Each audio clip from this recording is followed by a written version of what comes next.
করে ঝড় এসে আপনার দানা খাওয়ালি মাকইতে দানা খালি মাত্র এসেছিল, 2.5 বিঘা মাকই ভেঙে পড়ে গেছে। আপনি গালি দিচ্ছেন মাকই, গালি দিচ্ছেন ঝড়কে।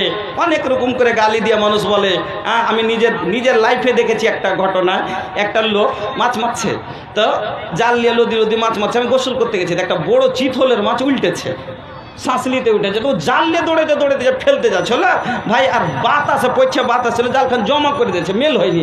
এমন করে একটা ঘৃণা গালি দিল। তো কথাটা মনে হচ্ছে আপনাকে শোনাই, কিন্তু ফের ভয় পাচ্ছি কি যে মানুষ বলবে যে পুলিশ বলছে, কথাটা বলবো না বলবো না। তো এমন খারাপ একটা, মানে আমাদের যেরকম ওর সোর করে গালি দিই কিনা, ওরকম ওর সোর করে গালি দিল একটা। তো আমি অবাক করলাম। আল্লাহ বলছেন লা তাসুব্বুদ দাহার ওয়া আনা দাহারু, তোমরা জামানাকে গালি দিও না, রোদকে গালি দিও না, হাওয়াকে গালি দিও না, রাতকে গালি দেবে না, তোমরা দিনকে গালি দিবে না, বৃষ্টিকে গালি দিবে না, ঝড়কে গালি দিবে না। ঝড়কে গালি দেওয়া মানে আমাকে গালি দেওয়া। কেন? ঝড় নিজের মনে কোনো দিন বয় না, আমি আল্লাহ বইতে বললে তোমার জমিনের ওপর দিয়া যায়। নারে তাকবীর! ঝড়কে আল্লাহ বলছে জমির ওপর দিয়ে যাও, মাকইকে ভাঙ্গো। তাহলে ভেঙেছে। ঝড়টা নিজের মনে চলে না, বৃষ্টি নিজের মনে বর্ষে না, রোদ নিজের মনে আসে না। এই জন্য আল্লাহ বললেন খবরদার তোমরা জামানাকে গালি দিও না। আমরা অনেক সময় ধৈর্য হারিয়ে আল্লাহকে পর্যন্ত গালি দিয়ে থাকি। তো ওই রকমই লোকটা, আর না হলে এই দোষটা যদি বুঝতে না পারি কিসে হয়েছে, তো অন্য লোকের উপরে চাপা দিয়ে দিই। বলবেন যেরকম আমার মা খেলা গেলে বলে যে গাভীটা মরে গেল, তখন বলছে আমার খাওয়া দেখতে পারলে না, হার সুখ দেখে যে কার জ্বলন এত, যাহার জিনিসটাকে ওরকম জিনিসকে কি করলে না, জিনতে ধরফড়ে করে লিখলে গে, জিনকে ধরফড়ে করে লিখলে। আল্লাহ লিয়েছে, কারোর ক্ষমতা আছে জি ভাই। জন লিখাল বাকি সে মাতমাম উহে হোখে ওয়ালা বা, জন লিখাল বাকি সে মাতমাম উহে হোখে ওয়ালা বা, ऐसन वैसन सोचला से, ऐसन वैसन सोचला से कुछ नहीं होला, जोन लिखल बा किस्मत में। ওই যে আপনার ভাগ্যে যেটা লেখা আছে সেটাই হবে। ওটাকে আপনাকে ইবার উপরে বিশ্বাস রাখতে হবে যে এটা আমার তকদিরে আল্লাহ লিখে দিয়েছিল। কাউরির দ্বারাতে যদি হয় সেটাও আপনার ভাগ্যের লেখা যাওয়ার দ্বারাতে হবে।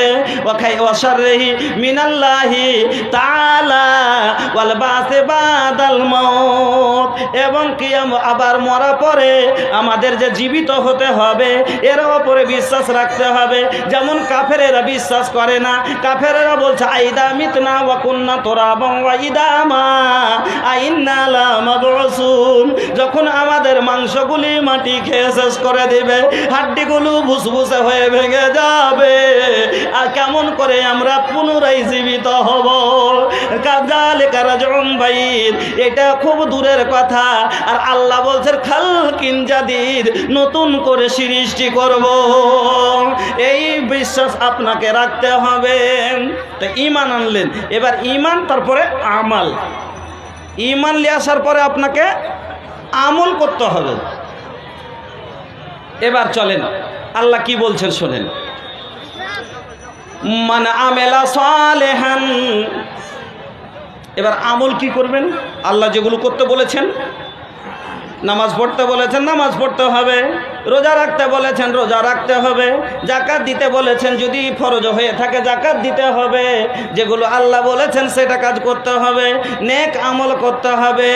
আমার ভাইজান, আল্লাহ রাব্বুল আলামিন বলছেন মান আমেলা সালেহান, যে ব্যক্তি আমল করলো নেক আমল, মিন যাকারিউ আও উনসা, সে পুরুষ লোকের মধ্যে থেকে হোক বা মহিলার মধ্য থেকে, সে মেয়ে হোক বা ছেলে, যেই কোনো মানুষ নেক আমল করলো, ওয়া হুয়া মুমিনুন, আর সে ঈমানওয়ালা, আল্লাহকে মানে, নবীকে মানে, কিয়ামত মানে, ঈমান রাখে, আল্লাহর উপরে ইয়াকিন রাখে। আল্লাহ বলছেন ফালানুহিয়ান্নাহু হায়াত তাইয়্যিবা, আমি আল্লাহ তার দুনিয়ার জীবনকে সুখময় করে দিব। দলিল আল্লাহ বলছেন যে যদি সে আমল করে, ঈমান আনার পরে আল্লাহ নিজের জবানে বলছেন যে আমি তাকে দুনিয়াতে ভালো একটা জীবন দান করব, কোনো জিনিসের অভাব অশান্তি দিব না। ওয়ালা নাজজিয়ান্নাহুম আজরাহুম বিআহসানি মা কানু ইয়ামালুন। আর আল্লাহ বলছেন ওয়ালা নাজজিয়ান্নাহুম, আমি ওকে বদলা দিব ওর ভালো নেক কাজের যে কাজগুলি সে আমলগুলি করবে, আজরাহুম তাকে আমি বদলা দিব, যতগুলো সে কাম করেছে তার আমলকে আমি আল্লাহ বরবাদ করব না। এবার একদিকে আল্লাহ বলছেন,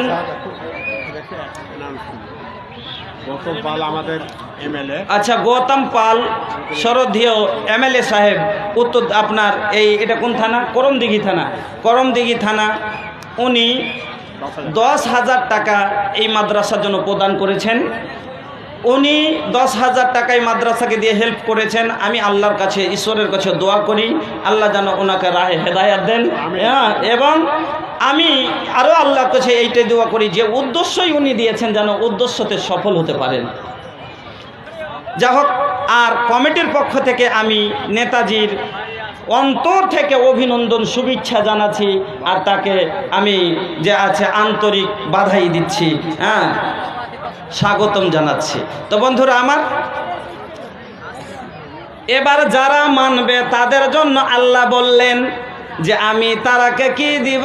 দুনিয়াতে ভালো একটা জীবন দিব, কাউরির হাতে লাঞ্ছনা খেতে দেব না, কাউরির হাতে মার খেতে দেব না, বেসম্মান হতে দেব না।